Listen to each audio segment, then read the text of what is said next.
বন্ধুরা, একের পর এক পশ্চিমবঙ্গে এখন অ্যাকশনকে দেখতে পাওয়া যাচ্ছে। একদিকে যেমন মাফিয়াদের রেহাই দেওয়া হচ্ছে না, দ্রুতগতিতে তাদের বিরুদ্ধে বুলডোজার চালানো হচ্ছে, ঠিক তেমনই অন্যদিকে অনুপ্রবেশকারীদেরও বিপদ ঘনিয়ে এসেছে। প্রতিটি অনুপ্রবেশকারীর খোঁজ শুভেন্দু সরকারের পক্ষ থেকে এমন নির্দেশ দেওয়া হয়েছে যে এখন তাদের হয় সীমান্তের ওপারে ছুঁড়ে ফেলো, নয়তো ধরে লকআপের পেছনে পুরে দাও। কিন্তু এর মধ্যে কোচবিহার থেকে এমন একটি মস্ত বড় খবর সামনে এসেছে, যেখানে জমি পাওয়ার ফর বিএসএফ এর যখন বর্ডার ফেন্সিলিং বা কাঁটাতারে বেড়া দেওয়ার কাজ শুরু করেছে, তখনই বাংলাদেশের ইসলাম প্রোডাক্ট গ্রহণকারী সন্ত্রাসী কট্টরপন্থীদের তাদের যে শুধু গা জ্বালা ধরেছে তাই নয়, বরং বাংলাদেশের বিজিবি মানে যারাও এক প্রকার সন্ত্রাসী, মানে ওখানকার যারা পুলিশ জওয়ান আছে, তারাও সরাসরি বিএসএফ এর সাথে সংঘাতে জড়িয়ে পড়েছে।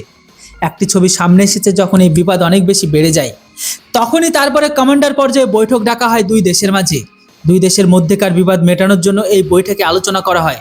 কিন্তু এই বৈঠকে সরাসরি বিজিবি জওয়ানদের বিএসএফ এর পক্ষ থেকে কড়া হুঁশিয়ারি দিয়ে দেওয়া হয়েছে।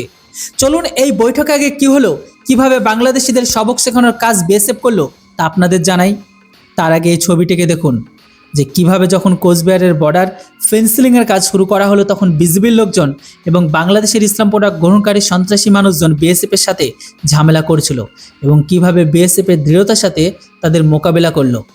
তো বন্ধুরা, বাংলাদেশের বর্ডার গার্ডরা বিএসএফকে বলেছে যে বর্ডারে ফেন্সিলিংয়ের জন্য আপনারা এই এলাকা বেছে নিতে পারেন না, 150 মিটার পর্যন্ত আপনারা ভেতরে আসতে পারেন না। এই ধরনের দোহাই দিয়ে সরাসরি বিএসএফের কাজে বাধা দেওয়ার চেষ্টা করে যাচ্ছিল। যখন ঝামেলা বেশি বেড়ে গেল, সঙ্গে সঙ্গে কমান্ডার পর্যায়ে বৈঠক ডাকা হলো। এবার এই বৈঠকে কি হলো, চলুন বিস্তারিতভাবে পুরো বিষয়টি আপনাদের জানিয়ে দিই যে কিভাবে এই বিবাদের সূত্রপাত হলো। তো দেখুন, আসলে কোচবিহারের মেকলিগঞ্জ ব্লকে সীমান্তে বেড়া লাগাতে নিয়ে চলতে থাকা বিবাদ মেটানোর জন্য 3 বিঘা করিডোর বিএসএফ আর বিজিবির মধ্যে কমান্ডার পর্যায়ে একটি ফ্ল্যাগ মিটিং হয়। আর এর আগে বিএসএফ কর্তৃপক্ষ ভারত বাংলাদেশ সীমান্তে একটি বেড়াহীন অংশে জমি বেড়া লাগানো শুরু করার পর উত্তেজনা বেড়ে গিয়েছিল, যার পরে এই মিটিংকে ডাকা হয়। সূত্রের খবর মানলে বিএসএফ পরিষ্কার জানিয়ে দিয়েছে যে তারা বেড়া দেওয়া কাজ কখনোই থামাবে না এবং বেড়া দেওয়ার কাজ যে কোনো পরিস্থিতিতে হয়ে ছাড়বে। এবার এই 3 বিঘা করিডোর কি জানিয়ে বিবাদ তৈরি হচ্ছে, আর কেন বাংলাদেশ ক্রমাগত বেড়া দেওয়ার বিরোধিতা করছে, অর্থাৎ বর্ডার ফেন্সিলিংয়ের বিরোধিতা। তো দেখুন, বাংলাদেশের পক্ষ থেকে করা হচ্ছে এটা এই মুহূর্তে তো সকলে জানে, তবে এতক্ষণ তো বাংলাদেশের মৌলবাদীদের মাধ্যমে হুমকি দেওয়া হচ্ছিল। এখন বিজিবি, যারা বাংলাদেশের এক প্রকার সন্ত্রাস, যারা বাংলাদেশের বর্ডার গার্ড মোতায়েন করেছে, তারা সরাসরি সংঘাতে আছে। আসলে ঘটনা শুরু কোথা থেকে হলো, তো চলুন বিস্তারিত আগে এটি জেনে নিন। আসলে ঘটনাটি হলো, এই 3 বিঘা করিডোরের কোচবিহার বাংলাদেশের পাটগ্রাম উপজেলার কাছে অবস্থিত একটি সংকীর্ণ পথ। ভারত এই করিডোরটি বাংলাদেশকে লিজে দিয়েছে, যাতে বাংলাদেশের নাগরিকরা আনুষ্ঠানিকভাবে ভারতীয় ভূখণ্ডে প্রবেশ না করে দিনরাত এমনকি ভিসা ছাড়াই দহগ্রাম আঙ্গরপোতা এনক্লেভ পর্যন্ত পৌঁছাতে পারে। হ্যাঁ, কর্মকর্তা এমনকি স্থানীয় মানুষদের মতে বিজেপি এখানে বেড়া দেওয়ার কাজ আটকে দিয়েছে। তাদের বক্তব্য এটাই ছিল যে এর জন্য আগে থেকে তথ্য দেওয়া জরুরি এবং এই কাজ আন্তর্জাতিক সীমান্তের কাছে নির্মাণ সংক্রান্ত নিয়মের লঙ্ঘন করে। এই বাধার কারণে বিএসএফ জওয়ান এমনকি তাদের বাংলাদেশি প্রতিপক্ষের মধ্যে তুমুল বিতর্ক হয় এবং কাজও বন্ধ হয়ে যায়। এখন বিজেপির দাবি এটাই যে জিরো লাইন থেকে 10 থেকে 20 গজের দূরত্বের মধ্যে মাপা রড এমনকি বাসের খুঁটি পোতা হচ্ছিল, যার কারণে তাদের হস্তক্ষেপ করতে হয়েছে। যদিও স্থানীয় মানুষদের অভিযোগ যে বিজেপি পুরোপুরি বেড়া লাগানোর কাজটিকে বন্ধ করতে চায় এবং এই এলাকায় বিএসএফের বেড়া লাগানোর পরিকল্পনার জন্য জামালদহ থেকে 3 বিঘা করিডোর পর্যন্ত প্রায় 105 একর জমির প্রয়োজন হবে, যার মধ্যে প্রায় 30 একরের বেড়া যেটা দেওয়া কাজ ইতিমধ্যে করা হয়ে গেছে।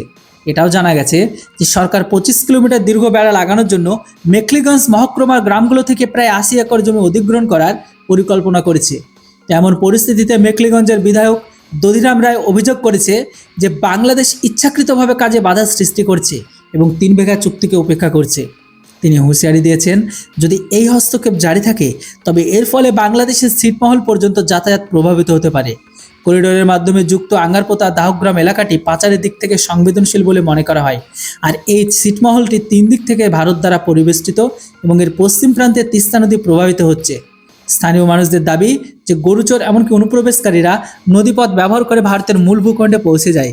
তো এমন অবস্থায় বাংলাদেশের মানুষ করিডোরের রাস্তা দিয়ে আঙ্গারপোতা দাহগ্রামে সেখান দিয়ে ঢোকে এবং তিস্তা নদী পার হয়ে গোপনে ভারতেও প্রবেশ করে। আর এখানে যদি বেড়া লেগে যায় তাহলে এটিকে রুখতে সাহায্য মিলবে, কিন্তু বিজেপি এতে বাধা সৃষ্টি করছে। তো দেখলেনই তো আপনারা কিভাবে এখান থেকে অনুপ্রবেশকারীরা আসে, তিস্তা নদীর মাধ্যমে তারা সহজে পাচার কার্য চালায়, অনুপ্রবেশ করে।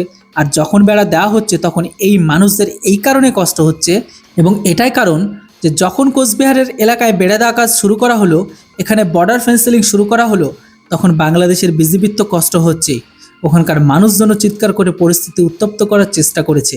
যদিও বৈঠক হয়েছে, কমান্ডার পর্যায়ে বৈঠকে বিজিবি এবং ওখান থেকে বিএসএফ জওয়ানরা সামিল হয়েছিল। দুই তরফ থেকে আলোচনা হয়েছে, কিন্তু বিএসএফ পরিষ্কারভাবে বলে দিয়েছে যে বেড়া দেওয়া কাজ হয়ে ছাড়বে, অর্থাৎ বর্ডার ফেন্সিলিং হয়ে থাকবে। যে বাধা দেবে তারপর তাকে সেই নিয়মকেই মোকাবেলা করা হবে, মানে কঠোর থেকে কঠোরতম ব্যবস্থা নেওয়া হবে। যদি ভবিষ্যতে এই ধরনের কাজে বাধা দেওয়ার চেষ্টা বাংলাদেশ করে, তবে তার মোকাবেলা করার জন্য কঠোর পথ আপন করা হবে। হ্যাঁ, এটি পরিষ্কার যে বিএসএফ এর পক্ষ থেকে বলে দেওয়া হয়েছে, অর্থাৎ আগামী সময়ে আরও বড় অ্যাকশন দেখতে পাওয়া যেতে পারে উগ্রবাদী সন্ত্রাসীদের বিরুদ্ধে। তো বাংলাদেশ ক্রমাগত এই চেষ্টায় রয়েছে যে কোনোভাবে যেন বর্ডার সিল না করা হয়, আর বর্ডার ফেন্সিলিং করে যে বিষয়গুলো এতদিন ধরে চলে আসছিল, যে করিডোর ছিল যাতে সহজে যাতায়াত করতে পারতো বাংলাদেশের মানুষ, এখন যখন সেটাকে পুরো ব্লক করা হচ্ছে তখন বাংলাদেশিরা ছটফট করছে। বাংলাদেশি বিজিবি ছাড়াও ওখানকার কট্টরপন্থী ইসলামিক ব্যক্তিরাও খেপে উঠেছে। কিন্তু এইদিকে আবার শুভেন্দু সরকার আর বিএসএফ এর পক্ষ থেকে মোর্চাবন্দি করে নেওয়া হয়েছে, পরিষ্কার বলে দেওয়া হয়েছে যে এখনকার বিরোধিতার কোনো প্রভাব পড়বে না। ভারতের জমি ভারতের সুরক্ষার গুরুত্বপূর্ণ এবং এই সুরক্ষাই করা হবে, সুনিশ্চিতভাবে করা হবে। এটা তাও এখন দেখার বিষয় এটাই যে বিএসএফ কিভাবে বিজিবির এই জওয়ানদের সাথে মোকাবেলা করে, কিভাবে এই মানুষদের জবাব দেওয়া হয়। কারণ বৈঠক হয়ে গেছে, বৈঠকে পরিষ্কারভাবে বলে দেওয়া হয়েছে যে কাজ থামবে না এবং বর্ডার ফেন্সিং হয়ে থাকবে। বিজিবি যতই বাধা সৃষ্টি করুক না কেন, তো দেখতে হবে যে আগামী সময়ে এই এলাকায় কী ধরনের উত্তেজনাকর পরিস্থিতি দেখতে পাওয়া যায় এবং বিএসএফ কীভাবে অ্যাকশন নেই।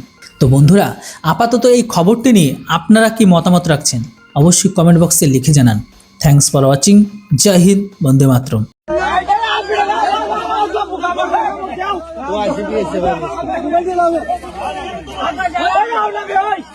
ভারতের বিএসএফ এর হাতে কেলানি খেয়ে ভয়ে লেজ গুটিয়ে পাঠালো ওই পারের বিজেপি।